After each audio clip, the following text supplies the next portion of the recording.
Di balik kesederhanaan seporsi lontong balap khas Surabaya, tersimpan satu unsur penting yang menjadi pembeda, yaitu sambal petis. Petis hitam pekat dengan aroma udang inilah yang memberi cita rasa kuat. Dari dapur kecil di warung legendaris, mencerminkan bahwa sambal petis adalah bumbu wajib turun-temurun yang tak tergantikan.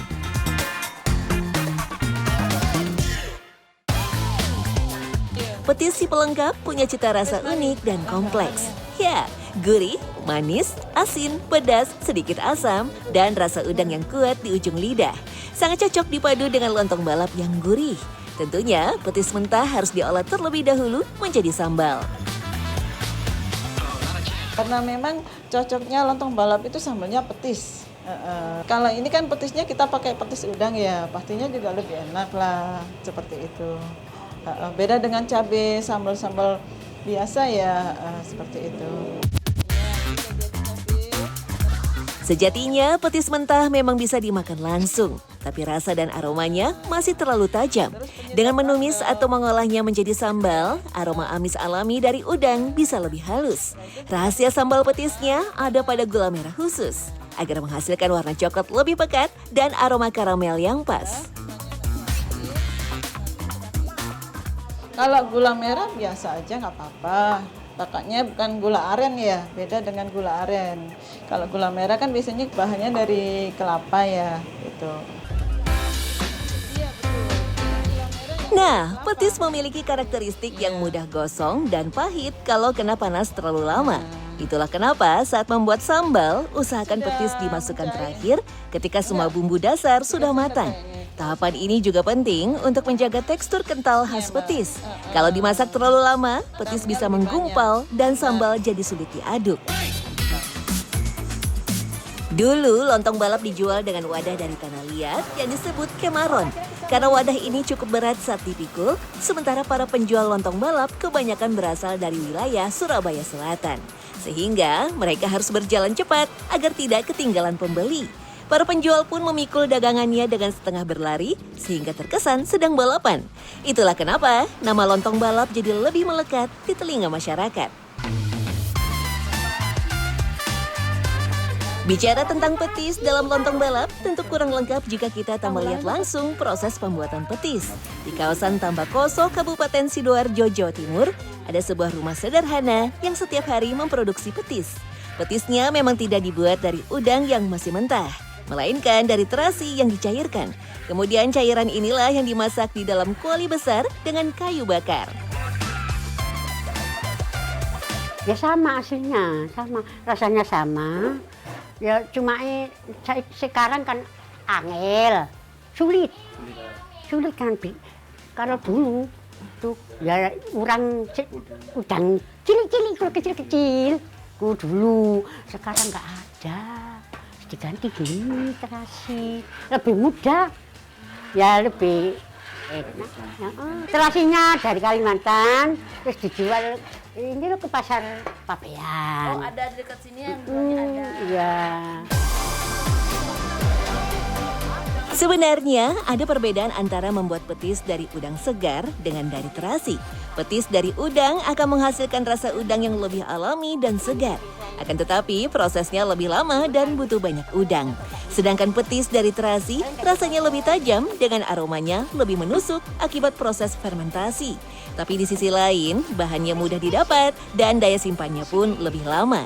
Proses pengolahan terasi juga tidak butuh waktu lama, asalkan aromanya sudah berubah. Supaya tua ya, supaya baunya keluar kan baunya. Ya gitu, harunya terus gak terasa terasi.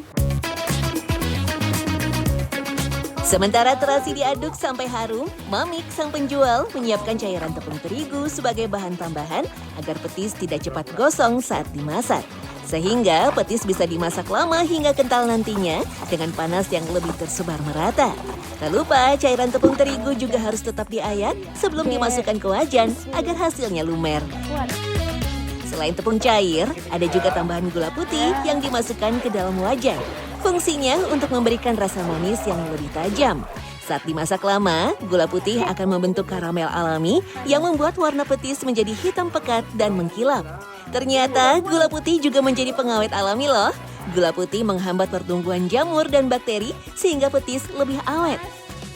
Setelah petis dimasak 3 jam, ada 2 variasi jenis yang dibedakan dari warnanya. Ya iya, kalau warna merah biasanya itu buat rujak cingur. Kalau warna hitam, petis warna hitam itu biasanya banyak Mbak, tahu tek, lontong balap, tahu campur, lontong mie. Biasanya pakai yang warna hitam. Pengaruhnya itu Mbak ke itu hasil akhirnya. Kalau rasa sama aja banyak. Itu hasil akhirnya yang itu warnanya. Kalau rujak cingur itu pakai yang hitam, nanti itu jadi warna abu-abu. Rujaknya kurang menarik. Mencampurkan petis yang sudah matang dengan tepung kanji jadi bagian penting agar tekstur lebih kental, licin, dan elastis. Kalau tepung kanji ditambahkan saat petis masih dimasak, pati tepung akan langsung menggumpal, gosong, dan menimbulkan rasa getir. Makanya petis harus dipindahkan ke kuali tanpa api, supaya tepung kanji larut secara sempurna dari sisa-sisa panas yang ada. Tak ada takaran khusus dalam memasukkan tepung kanji. Asalkan petis sudah mencapai tekstur elastis yang sempurna, maka tepung tidak akan ditambahkan lagi. Puluhan tahun membuat petis, mereka hanya mengandalkan feeling saja. Dengan skill yang terasa, tepung kanji dimasukkan sedikit demi sedikit, sembari diaduk terus-menerus. Nggak ada Mbak, harus diaduk, nggak boleh berhenti. Terus diaduk, nggak boleh berhenti. Kalau berhenti nanti bisa grindil, terus dingin, tambah berat ngaduknya. Kalau warna ya gini Mbak, standar warna hitam. Tekstur, jadi itu udah nggak ada berindil-berindil. Jadi apa ya, lumer, rata. Petis, makanan khas Jawa Timur, sudah ada sejak abad ke-14 pada era Kerajaan Majapahit. Kala itu, petis dibuat dari daging kerbau yang dimasak lama hingga lembut. Petis udang juga tercatat dalam serat Centini, karya sastra Jawa kuno tahun 1814. Selanjutnya, pada masa kolonial, keberadaan petis semakin dikenal melalui berbagai iklan di surat kabar Belanda yang menampilkan beragam jenis petis. Tentunya tidak lepas dari banyaknya ikan dan udang di pesisir Surabaya seperti Sidoarjo, Gresik, dan Madura.